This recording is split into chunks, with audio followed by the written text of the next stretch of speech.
तो सैनो भुनक्तु सह वीर्यं करवावहे तेजस्विनावधीतमस्तु मा विद्विषावहे। ओम शांति शांति शांति। आदरणीय विजाता बहन जी, पूजनीय वंदनीय मातृशक्ति, धर्म प्रेमी सज्जनों, जीवन के अंदर मैं 2005 में परम गुरु स्वामी रामदेव जी से मैं जुड़ा। स्वामी जी ने हरिद्वार के अंदर 2 शिविर लगाए, योग शिक्षक शिविर। मैं 3 अक्टूबर 2005 को स्वामी जी के पास चला गया और 17 अक्टूबर तक ये शिविर हमारा चल रहा था। बहुत जीवन में अनुभव लिए। जैसे विजाता बहन बार बार इस बात को कहती है कि कपालभाति के करने से हमारे शरीर की जो गांठें हैं वो मेल्ट हो जाती हैं निश्चित रूप से। मैं आपको ये बता देना चाहता हूँ, कल मैं विजाता बहन से भी ये शेयर कर रहा था अपनी बात को, कि मेरी आँख के अंदर भी गुठली थी 2004 के अंदर। मैंने जैन डॉक्टर को अपनी आँख दिखाई तो जैन डॉक्टर बोले कि आपको ऑपरेशन कराना पड़ेगा। मैंने कहा चलो, मैं हरिद्वार जाना है मुझे, उसके बाद मैं आपसे ऑपरेशन कराऊंगा। तो स्वामी जी भी अक्सर ये कहा करते थे कि आप कपालभाति करते रहें, निरंतरता आपकी बनी रहनी चाहिए। आप कपालभाति करते रहेंगे तो आपकी गांठें जो हैं शरीर की मेल्ट हो जाएंगी। तो मैं जब 11 दिन के बाद वहाँ से जब मैं आया तो मैंने देखा कि मेरी आँख के अंदर वो गुठली नहीं थी। मैंने जैन डॉक्टर को दिखाया तो जैन डॉक्टर बोले कि क्या हुआ, आपकी आँख में तो गुठली नहीं है, क्या हुआ? मैंने कहा जी मैंने कपालभाति की और ये गुठली मेल्ट हो गई। 11 दिन के अंदर मुझे ये परिणाम मिला। दूसरी बात ये थी कि मेरी आंखों पे चश्मा चढ़ गया था 2004 में ही। और ये देख लो, अनुलोम विलोम के करने से मैंने आज तक अभी तक कोई चश्मा नहीं लगाया। रात को गाड़ी भी ड्राइव करके आता हूँ जाता हूँ, लेकिन कभी चश्मा मैंने नहीं लगाया। बहुत बड़ी उपलब्धि योग से मिलती है।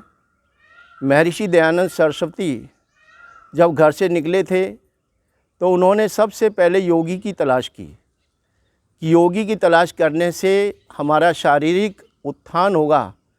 और शारीरिक उत्थान के बाद उन्होंने संन्यास ग्रहण किया और फिर वो आध्यात्मिक क्षेत्र में उतरे, वेदों का ज्ञान अर्जित किया मथुरा जाकर के गुरु विरजानंद की शरण स्थल में जाकर के, और फिर वेदों का ज्ञान का प्रचार प्रसार उन्होंने सामाजिक तौर पर किया। तो पहले हम शारीरिक उन्नति करें, उसके बाद आध्यात्मिक उन्नति करें और फिर जाकर के समाज में आकर के हम उत्थान का कार्य करें। आज हमारी ये बहन विजाता जी, रघुविंदर जी, इनके पतिदेव जी, दोनों बच्चे, सासू माता जी बैठी हैं विजाता जी की, सभी जो हैं इस योग संस्थान में लगे हुए हैं। मैं परमपिता परमात्मा से प्रार्थना करता हूँ, प्रभु आपको इतनी शक्ति दे कि आप इस मानवता के कार्य से जुड़ी हुई हैं। निश्चित रूप से मैं भगवान से दिन रात यही प्रार्थना करता हूँ कि आप भी एक दिन ऐसा आएगा कि जिस दिन आपका नाम भी दुनिया की प्रथम पंक्ति में होगा। निश्चित रूप से आप मानवता का कार्य कर रही हैं, एक बहुत बड़ा कार्य है। ये कार्य आसान नहीं होता। मैं यहाँ पर 8 दिन रुका हूँ। 4:30 बजे अलवेरा जूस आ जाता है। घर में रह कर के सुविधा नहीं मिलती। हम ऐसी जगह पर आए हुए, इतनी सुविधा मिली हैं मैं जिनका वर्णन नहीं कर सकता, शब्द नहीं है मेरे पास। 4:30 बजे अलवेरा जूस आता है। उसके बाद 7 बजे यहाँ से योग के बाद हमें गिलों के रूप में वो काढ़ा मिलता है, चिरायतर गिलों का। और फिर 9:30 बजे पेठे का जूस। आप देखिए कितना बड़ा त्याग और तपस्या है। और उसके बाद 2 बजे मौसमी का जूस आता है, फिर नारियल का पानी। कहने का मतलब ये है कि निरंतर कुछ ना कुछ खाने के लिए मिलता रहता है और चिकित्सा ट्रीटमेंट जो है वो चलता रहता है सारे दिन। मैंने देखा अपनी ज़िंदगी के अंदर, वैसे तो मैंने बहुत स्वामी जी के शिविर अटेंड किए हरिद्वार जा कर के। ज़िंदगी में कम से कम 15-20 शिविर स्वामी जी के मैंने अटेंड किए होंगे, लेकिन जो अनुभव मेरे को यहाँ से इतना ज़्यादा मिला है कि मैं ज़िंदगी में चाय नहीं छूटी मेरी। चाय नहीं छूटती थी। आर्य समाज से जैसे ही मैं 8:30 बजे आता था तो समाज के 2-4 लोग होते थे, लोकेश जी जानते, चेतराम जी भी होते थे, तो वो अक्सर कहा करते थे, मंडी से निकलते थे, आओ प्रधान जी के यहाँ ही बैठेंगे, चाय पियेंगे। तो वहाँ जा कर के 3-4 लोग बैठ जाते थे, चाय पी लेते थे, तो चाय नहीं छूटती थी। यहाँ पर आकर के मेरा ये बहुत बड़ा अनुभव ज़िंदगी का मिला है कि मेरी ज़िंदगी से चाय छूट गई, और जो बहुत बड़ी उपलब्धि है मेरी ज़िंदगी की। मैं विजेता बहन को, जितना मेरे पास कोई शब्द नहीं है, मैं बहुत बहुत आभार व्यक्त करता हूँ। ऐसी बहनें हमारे देश के अंदर आकर के वैसे उत्थान का कार्य करें, मानवता का कार्य करें, बहुत बड़ी बात है। मैं पुनः विजेता बहन के लिए, आप स्वस्थ रहें, निरोग रहें, परमपिता परमात्मा हमेशा आपके साथ रहेंगे।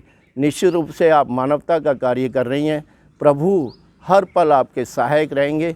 निश्चित रूप से आप आगे बढ़ती रहें, और भगवान से यही प्रार्थना करते हैं कि आपका ये संस्थान एक दिन बहुत ऊंचा बनकर के नाम कमाएंगी आप, और मैं भगवान से यही प्रार्थना करता हूं। और गीत की 4 लाइनें हैं। आप अभी उसके बारे में बताइए, पहले रोग के बारे में। हाँ, क्या क्या सिम्टम थे और अब क्या नहीं? हाँ, मैंने वैक्सीन लगवाई थी, तो ये अभी 14 तारीख को, तो वैक्सीन लगवाने के बाद 16 तारीख को मुझे बुखार हो गया था। तो बुखार होने के बाद मैं 4-5 दिन तो घर पे रहा, तो पैरासीटामोल और ये क्रोसिन वगैरह जो भी थी वो सब लेते रहे। फिर एकदम अचानक मन में ख्याल आया कि क्यों ना मैं बहन से बात करूं, तो मैंने फ़ोन किया। तो मैं शाम को यहाँ पर आ गया था। तो शाम को आने के बाद फिर मेरी कोई दवाई नहीं चली, मेरा बुखार भी ठीक हुआ, और आज मैं बिल्कुल स्वस्थ हूँ। बिल्कुल कोई भी, ना मेरे को सांस की प्रॉब्लम है, ना किसी तरह की कोई दिक्कत है। 8 दिन के अंदर मैं पूर्ण निरोग होकर के मैं आज यहाँ से जाऊँगा। वैसे तो जाना कहाँ, यहाँ नज़दीक ही है, विजेता बहन से मिलते रहेंगे। लेवल कितना था? हाँ, ऑक्सीजन लेवल 9% था। मैंने सीटी स्कैन कराया था तो 9 था, तो अब मैं समझता हूँ शायद 4 या 5 पे आ गया होगा। तो अभी मैंने सीटी स्कैन करवाया नहीं है, बाकी मैं पूर्ण स्वस्थ हूँ। मेरा जो है हर तरह से, मैं सांस लेने में कोई दिक्कत नहीं है, किसी तरह की कोई प्रॉब्लम नहीं है। और जो यहाँ जैसे ये चिकित्सा पद्धति है नेचुरोपैथी, आप इससे जुड़े रहें। योग जीवन के लिए बहुत बड़ी महत्वपूर्ण कला है, और सभी रोगों के आप एक छत के नीचे बैठ कर के सभी रोगों का निदान कर लेते हैं। बहुत बड़ी कला है। एक रोग नहीं, आँखों का ही रोग नहीं है, शारीरिक रोग नहीं, कोई भी मेंटली, मतलब आप देखिए कि हम हर तरह के रोग को यहाँ पर बैठ कर के 1 घंटा प्राणायाम करते हैं, तो प्राणायाम से सभी चीज़ें आपको मिल जाती हैं। आप परमात्मा से जुड़ते हैं, प्रकृति से जुड़ते हैं। और हमारा वैदिक सिद्धांत तो त्रैतवाद सिद्धांत है, 3 बातों पर चलता है। 3 चीज़ों को जीवन में जान लें, प्रकृति क्या है, और जीवात्मा क्या है, और परमात्मा क्या है। और जब हम तीनों चीज़ों को जान लेते हैं तो व्यक्ति को जीवन समझ में आ जाता है कि ज़िंदगी क्या चीज़ है। एक संत, एक बहुत अच्छी घटना आपको सुनाता हूँ, जीवन से घटित है, प्रेरणादायक है। एक संत समाधि में बैठे हुए थे, अचानक एक रोने की आवाज़ आई, और संत की समाधि टूटी, और संत ने देखा कि कौन रो रहा है, तो देखा तो एक दूर एक बंदर रो रहा था, चिल्ला रहा था। संत उठ कर के उस बंदर के पास गए, तो देखा तो उस बंदर ने एक संकरी सी हांडी थी, जिसमें हाथ तो उसने दे दिया था, और हाथ को अनाज से भर लिया था, मुट्ठी मोटी हो गई थी, और वो मोटी मुट्ठी जो है उस संकरी हांडी से बाहर नहीं निकल रही थी, और बंदर चिल्ला रहा था। संत ने कहा, भाई इसको निकाल ले, क्या दिक्कत है। अब बंदर है, समझता तो है नहीं। तो संत ने कहा, जैसे तैने मुट्ठी डाली थी ऐसे ही निकाल ले।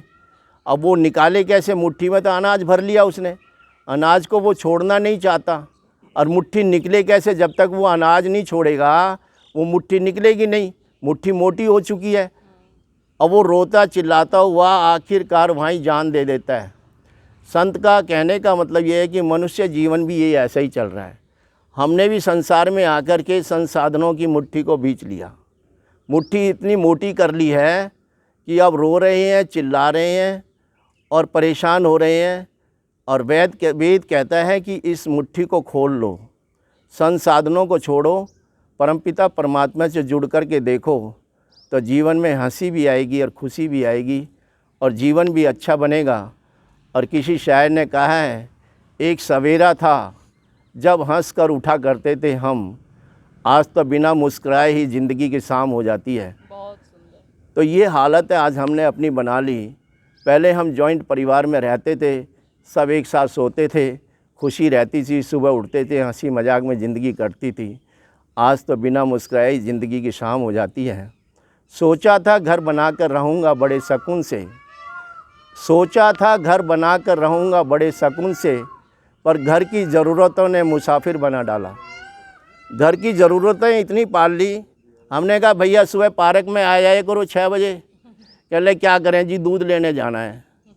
कोई बात नहीं, दूध ले आया करो, उसके बाद आ जाया करो, दूध का टाइम थोड़ा और जल्दी कर लो।